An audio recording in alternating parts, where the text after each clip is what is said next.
Nebraska makes an interesting addition to its staff over the weekend. We'll tell you about it coming up.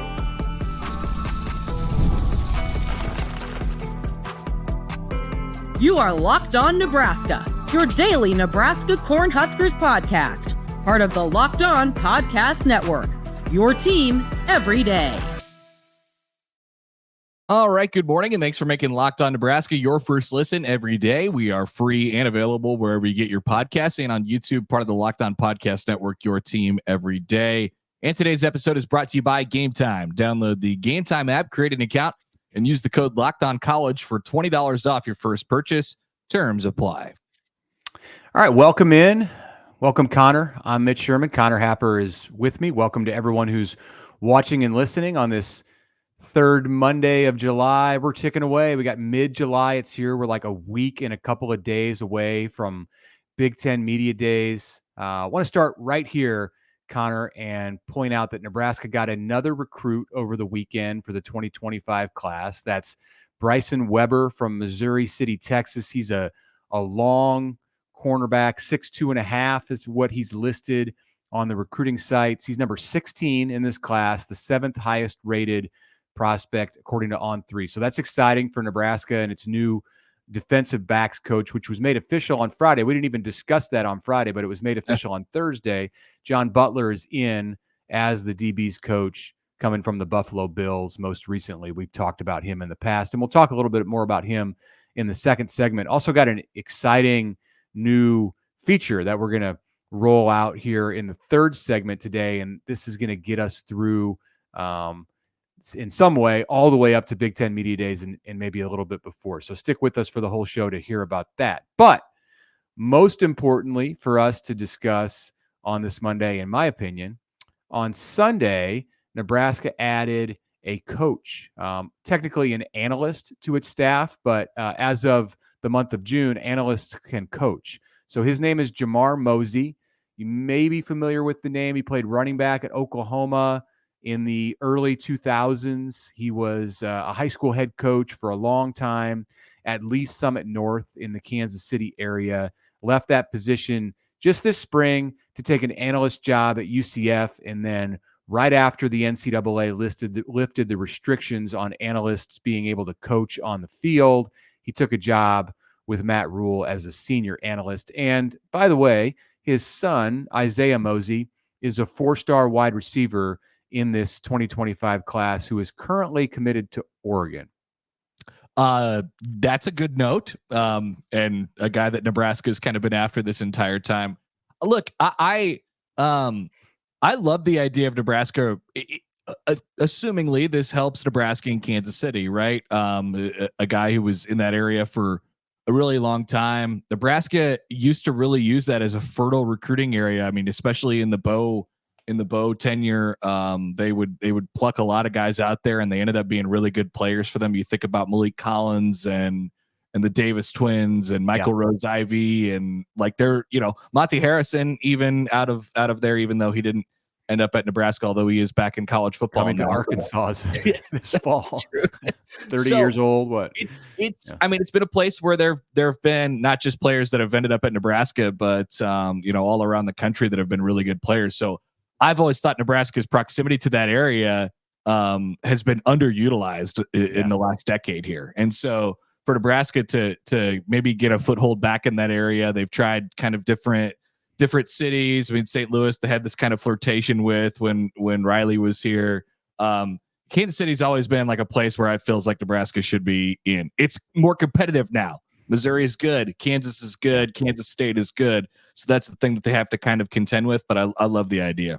And it's kind of SEC country. I mean, not really, but they can say that because the Missouri Tigers are in the SEC. Yeah, it's much more competitive than what it had been. And honestly, the team that is probably most formidable for Nebraska in Kansas City is Oklahoma. Yep. Oklahoma has come in and basically gotten the players that it's wanted out of Kansas City. I'm with you, totally underutilized. Like Nebraska could do much, much better in what is the closest major metro outside of the state of Nebraska to Lincoln. And will Jamar Mozee help that? I think that's the question. So he built the program at Lee Summit North which is on the Missouri side, and he played. I think he played at Blue Valley on the Kansas side, so he has connections on both sides of the river. He, the river does not separate the states. It's both sides of the invisible line that makes both two states. Yeah. Both sides of the city, and he has players that he's coached who are coming up through the recruiting pipeline, like Isaiah Mozee. I ran this by, and I don't think he'll mind me saying this. My good friend Jeremy Crabtree, who is at On3 as the NIL expert or something like that, it has deep connections in the recruiting industry, and is in Kansas City, and is based out of Kansas City, and is deeply connected to the high school and recruiting scenes there for decades. And I said, what do you think this does for Nebraska in recruiting in Kansas City? And he gave me kind of a like, they should probably win some games. And that's the thing. Like, Nebraska having Jamar Mozee on its staff as someone who's on campus but is not going to go off campus and recruit. Here's where I think it can help in Kansas City. And Nebraska has, in recent years, had some, like Jaden Doss in Matt Rhule's first class. He's from Kansas City. Last year, Nebraska got Keelan Smith, who's coming in as a freshman wide receiver in this group, but that's Neil Smith's son, so it doesn't count. Wouldn't have mattered where he was from. Right. And this year, missed on Dawson Merritt, the linebacker whose dad is on the Chiefs staff, and he's going to Alabama. Came down to Nebraska and Alabama. Last year, missed on Williams Nwaneri, who ended up at Mizzou, right? Yes. Yeah. And or was it Oklahoma? Anyway, he's in the SEC. But they want to get in, and I think that Jamar Mozee can help Nebraska maybe bring some players to camp. Like, what you can do is he could make a call to a coach and say, hey, Matt Rhule's got this great camp going on. You guys should come up here in June. And then that just starts opening eyes, because what they need to do with Kansas City players is get them on campus. And then they can see, wow, there's this school that's 3 hours away from where I live, just a little bit outside the range of Mizzou or K-State. And look at all this stuff they have. Like, I've overlooked this idea that there's a Big Ten school almost in my backyard, and Nebraska just needs to have exposure in Kansas City. And I think Mozee can help create some of that. It's funny how Nebraska, basically coinciding when they moved to the Big Ten, although they were able to still get a bunch of quality players out of there after they were already in the Big Ten. Talking about the Kansas City area, they've become a more north or east facing, team as far as them being in the Big Ten, and it's really worked to their disadvantage. Obviously, in that city, their presence just isn't there. But to Crabtree's point, like, they're also just not winning games, so that's a factor in this conversation too. Missouri has, even though they've moved to the SEC and they've changed which direction they're facing as well, they've made it work to their advantage. So they've kind of been able to say, hey, look, we're unique and we're a little bit different. If you don't want to play in the Big 12 like everybody else, here we are. Oklahoma can now jump in and say that too. Nebraska can bring something unique in the city, which I think is really cool. Iowa's recruited the area pretty heavily for a long time as well, but not many other Big Ten schools are in Kansas City. So, I mean, it's definitely something to keep an eye on. I don't know if that's what the move is all about. Maybe you're just thinking, hey, it's a quality guy who. He also, by the way, has a son who's a 4-star recruit who's committed to Oregon. So that's important here, and the staffs are opening up. So there's a lot of things I think going on here, but it wouldn't be the worst thing in the world if Nebraska got in Kansas City more. Nwaneri, the big time defensive end, he was on like Dylan Ray level of prospect. He is going to Mizzou. My first instinct was right there. They changed the NIL laws in the state of Missouri that made it more financially beneficial for players like Ryan Wingo and Ryan Wingo end up at Texas, I think, the wide receiver from St. Louis. But I believe so. Nwaneri was the guy who they changed the rules for, essentially, so that Mizzou could, if he was going to the in-state school, then they could pay him NIL money as a high school player, which is we could do a show on that. But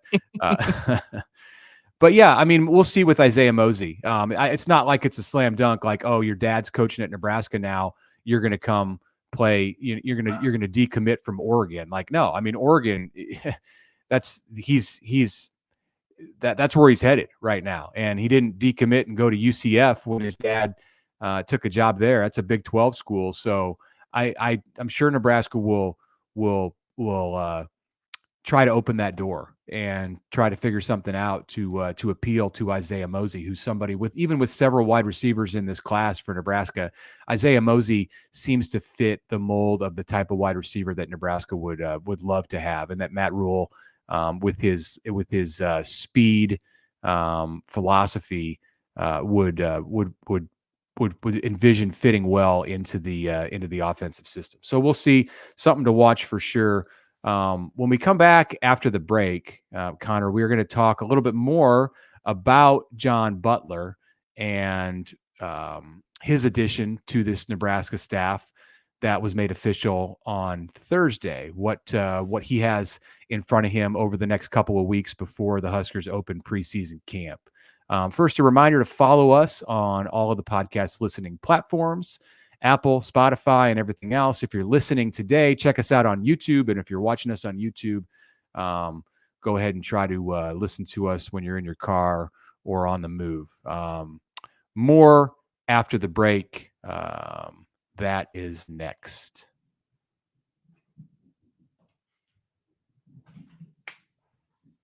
Passion, drive, and patience, the formula for winning championships, excuse me, is also what keeps your ride or die alive. eBay Motors is what we're talking about, and they have everything you need to maintain your vehicle and level it up to peak performance. Superchargers, roof racks, exhaust kits, LED headlights, and plenty more. Whether you're into speed or power or style, eBay Motors has you covered with over 122 million parts for your number one ride or die. You'll always find exactly what you're looking for. And with the eBay Guaranteed Fit, your part is guaranteed to fit your ride every single time or your money back, because with eBay Motors, you're burning rubber, not cash. With all the parts you need at the prices you want, it's easy to make your car the MVP. So keep your ride or die alive at ebaymotors.com. Eligible items only. Exclusions apply. eBay Guaranteed Fit, only available to U.S. customers.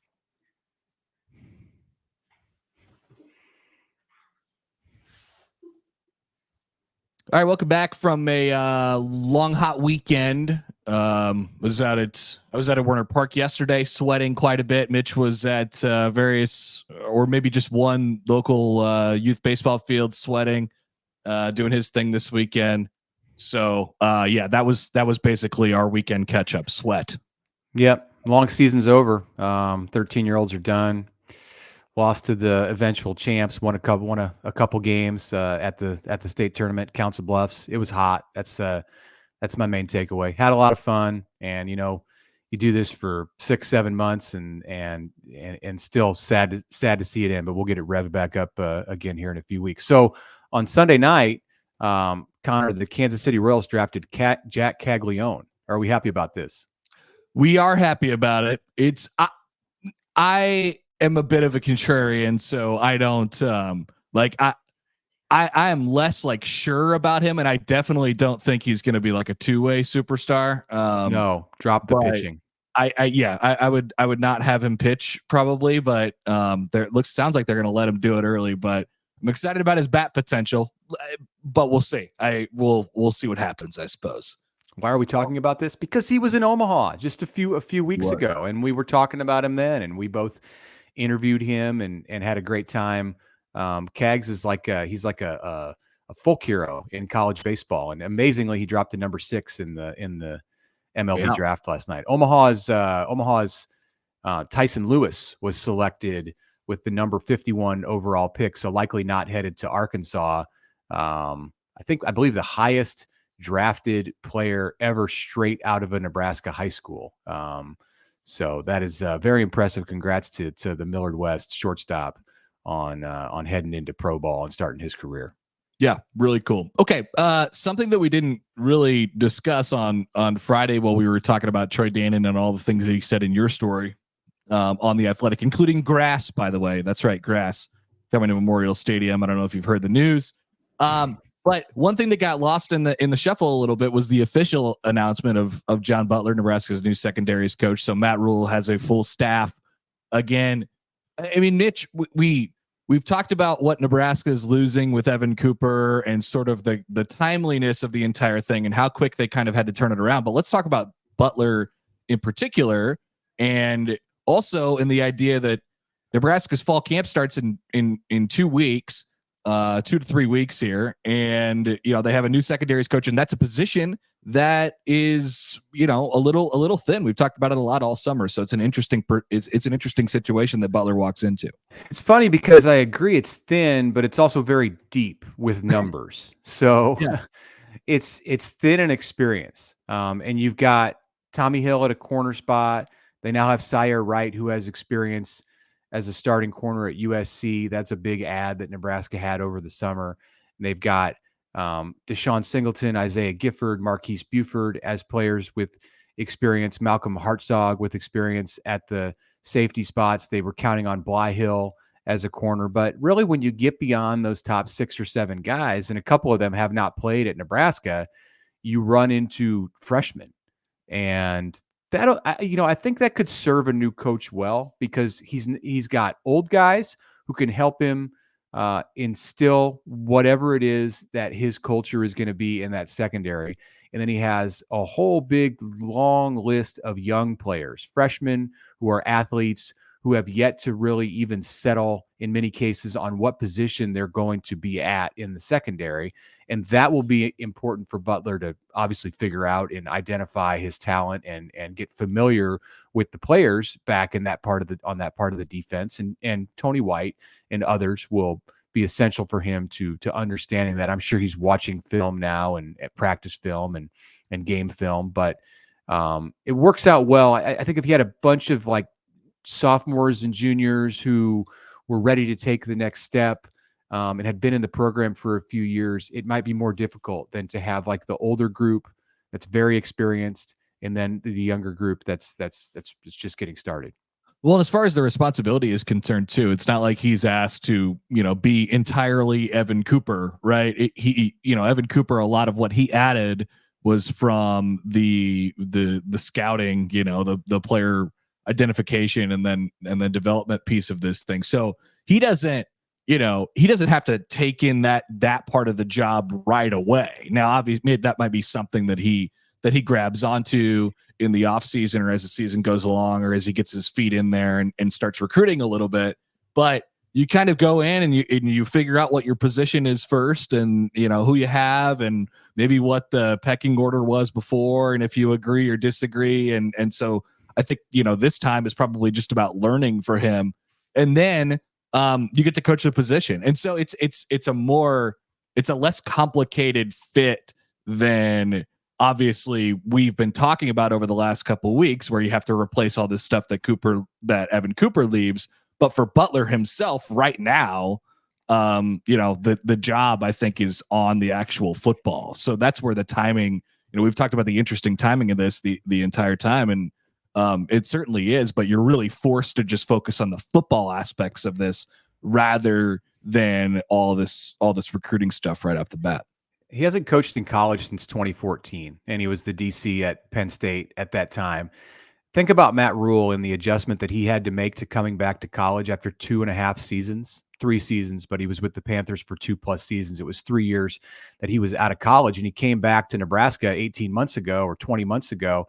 And it was like college football was a whole new world because you had NIL and the transfer portal and all these different things that, player empowerment that didn't exist necessarily, at least in the form that they do right now when he was at Baylor. Well, so for John Butler, you're walking back in after a decade and it's got to look like a different sport, everything that you're dealing with. So in addition to having 2 weeks, Nebraska will start camp right around the last days of July. I don't have an official date. There's not been an official date announced yet, but 2 weeks from today is July 29th. I think it'll be certainly in that week of July 29th to, August 1st or 2nd. So he's got 2 weeks to get ready and get up to speed, not just on his roster and on what the secondary's role is within Tony White's defense, but also on how college football works today. And I think that he spent some time when he was considering this position, and it all seemed to happen so fast because Cooper's departure was announced 12 hours before Butler's impending hire was revealed. But there was some time that existed for him beyond that where he was looking at this. And I think part of it, we'll find out when we get the opportunity to talk to him in August, had to do with, do I want to walk back into this thing? Because what is college football today? And that's got to be a real concern, an issue to examine for any coach who's coming out of the NFL. It's encouraging for him and for Nebraska that in his first 3 days on the job, you get a commitment in addition to this recruiting class, and it's a DB. It's a corner out of Texas, and it's someone who made that decision with the knowledge that he was going to be coached by John Butler. I mean, I guess in a broader way, and this is something that we could definitely spend like 15 or 20 more minutes on someday, but I wonder, I mean, because I'm thinking about it and applying it to a guy like Butler who's coming from the NFL, and you mentioned, it's like, all right, what's the sport like now, and how much responsibility is there? A lot of the coaches just want to coach, right? So having colleges now having the ability to add infinity assistants and analysts and recruiting departments and staffers and stuff like that, like you would think that would help attract, guys like Butler who are wondering, what do I have to do all of this all the time? And this is, I just want to coach football. So I would imagine that probably goes into the thought process from some of those guys, and maybe it attracts some more coaches out of the NFL. Just a thought, but I wonder how that looks in a couple of years. It goes both ways. I think there's coaches, and there was some talk about this around bowl season when the coaching carousel was spinning, that there's going to be this exodus of college coaches who don't want to deal with the junk that exists in the sport today that wasn't there when they took these positions. And that's like the Jim Harbaugh argument. And, I think it works the other way too, where if you're an NFL coach like John Butler, you look at college and it's like, okay, it's becoming more of an NFL model, what's happening in college. So I can get preparation, or if you're a college coach who's looking to go up, maybe you stay in the college game longer. If you're Butler and ultimately you want to be a defensive coordinator, either at a major college level or back in the NFL, going to a place like Nebraska in the Big Ten, where the organization looks more and more like an NFL structure every day, that can become attractive. So it works both ways. The sky's not falling for college football because of the changes that have occurred in the last few years, and these kind of moves are more evidence of that. We'll take our last time out here, and we'll come back. We'll debut a new little segment as we can't count down to camp. Rather, we'll do that coming up. But first, if you're watching Fox Sports or ESPN on your TV all day and you have to turn down the volume with all the shouting, make the switch to Locked On Sports Today, a free 24/7 sports streaming channel program for you every day to bring you the biggest stories without all the screaming. Locked On Sports Today delivers can't miss analysis, opinions, and news streaming 24/7 on YouTube or the free Amazon Fire TV channels app. That's part of the Locked On Podcast Network, your team every day.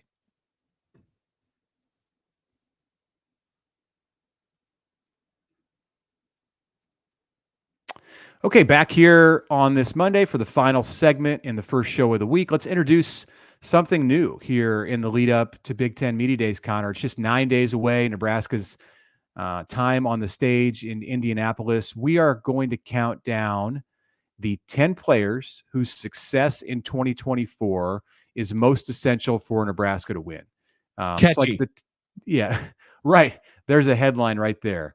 Some people do like the most indispensable players or the most important players or the best players on the team. We didn't want to copy them. So it's kind of like that, but it's not exactly like that. Basically, if these players do well, then Nebraska is going to be in position to succeed.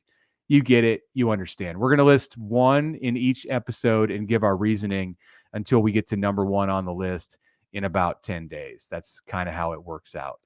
So today, number 10, drum roll, is, you want to make the announcement? Yeah, let's do it. Let's talk about Javen Wright. Okay. All right. Buddha. So interesting spot here for him, a guy who really came on strong at the end of last year.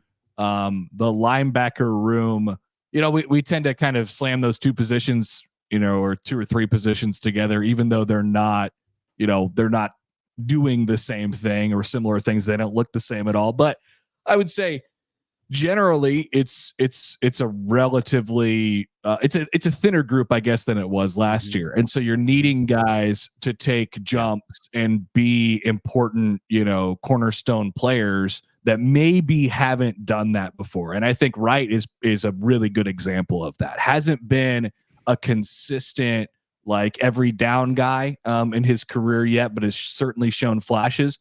And frankly, I think Nebraska, he fits perfectly into this category. Nebraska needs a lot from him this year. They'll ask something of him that he hasn't been able to do 100% of the time yet. It's really intriguing. Yeah, no Luke Reimer, no Nick Henrich. So this is why I think Wright fits the mold here. He is the kind of guy who can generate chaos in the middle of a defense. And if Nebraska is going to have the defense that, let's put it out there. If Nebraska is going to have the kind of defense that gets Tony White a head coaching job after this season, the one area where it's going to need to improve most over 2023 is in creating turnovers, intercepting passes, forcing fumbles, just chaos around the football field. And of the players who are most in position because of the position they play, and then because of the athleticism that they bring, there are not more than like two other guys on the defense who I would list as most likely to be at the middle of the chaos. Javen Wright is athletic, and he's got long arms and long legs. He's somebody when NFL scouts have been on campus for practices to watch, like in a bye week, they've asked a lot of questions about him. Like, where did this guy come from? And the answer is he's been injured. Up until last year, he had just been through a laundry list of injuries and medical issues that kept him off the field. And we did see, but we saw it for the first time last year, outside of like a few splashes on special teams in previous seasons, just what he can do. And I think he was the tip of the iceberg. I think with a year of being healthy and the strength and conditioning and, everything that he gets in this program, as long as he doesn't have another issue with an injury, he had a breakthrough season last year, but I think there's another breakthrough for him to have in 24, where it's almost like you have a guy who can play rover, who could play inside linebacker, who could play outside linebacker. In the right situation, he's not going to have a hand in the ground, but in the right situation, you could even have him rushing the passer as almost a defensive end in this 3-3-5 where he's coming off of the edge. So many positions that he could play. And when he's unaccounted for by the offense because they don't know where he's coming from or what his role is in that play, that's where the chaos starts. So Tony White can really use him as a wild card in this scheme. So let's put that position into a pile here real quick. So you have Wright, you have Bullock, and you got to transfer in Stephon Thompson from Syracuse. Mekhi Bear played for you last year. There's a couple freshmen that may be on the precipice of contributing, like a Vincent Shavers. Yeah. So what am I missing? Who else is in that group that's going to contribute? For obviously, it's a little wonky in terms of who's playing what position and where they're coming from. They'll bump a safety down from time to time, and they'll do a whole bunch of stuff where guys move around. But linebackers, that's kind of what they're working with, I think, at the moment, right? Did I miss anybody? Yeah. Oh, yeah. Well, I think MJ Sherman is somebody that they believe in his development and his improvement over the last year, the transfer from Georgia. And I think Prince Will also is a guy, he's a hybrid also where he'll play the jack linebacker / defensive end. Prince Will, Uman Mielen, and I was going to do it, and I was just going to pull it off, and it was going to sound great. You got to rip it. Just go, man. Yeah, right. And Jamar Butler, like, they kind of switched spots last year early in the season where, like, one was a D end and one was a jack linebacker. And I think they're interchangeable. I mean, Jamari's bigger, so he's going to be listed as a D lineman, but Principal is listed at 240 right now to enter preseason camp. Maverick Noonan is another guy I think that you could look at potentially to help you there, because he was on track to do that last season and then got hurt in camp. So those are probably your players. I mean, Dylan Rogers, going into his second year in the program, is maybe another guy, but I think the ones that we've listed are going to be the primary guys, and that's enough. Like Rob Dvorak, if he's got like 6 or 7 that he can rely on, then I think he's in good shape. But Wright could be at the top of the list as far as the most versatile among that room. All right, that's number 10 on our most essential for Nebraska to win list. We'll have number 9 on the next installment of this podcast. We'll count you all the way down to camp. All right, that's going to do it for us today. Back on a Monday, we'll be back with you all week. Oh, should we do a little programming note, by the way, before we get out of here? How regular, irregular are we going to be this week? I think we're going 4 shows this week. We want 4. We're going to do 4 shows this week, 4 shows next week, and then next week's Big Ten Media Days. I don't know. Maybe we'll do 5. We'll see. But we're basically back. We're back daily at this point. It's the second half of July, so you're going to get us just about every day. We may have one day where there's no show. I'm going to be traveling some this week and may end up in some strange places with my my broadcast position if you're watching on YouTube. But whatever, we'll make it work. And we can't wait to get this thing rolling into August, where we'll have lots of new stuff to talk about, because there's going to be practices going on and coaches and players talking and depth chart movement and projections and all kinds of stuff, season previews. So that's going to be great. We're just a few days away from that. That's it for today. We'll be back on a Tuesday to give you more. To close this thing out, want to let you know that Locked On has launched the first ever national sports 24/7 streaming channel on YouTube, and it's available also on Amazon Fire TV and the free Fire TV channels app. Locked On Sports Today is here for you 24/7, covering the top sports stories of the day with local experts of Locked On, plus our national shows that cover every league. Find Locked On Sports Today now available on the free Fire TV channels app.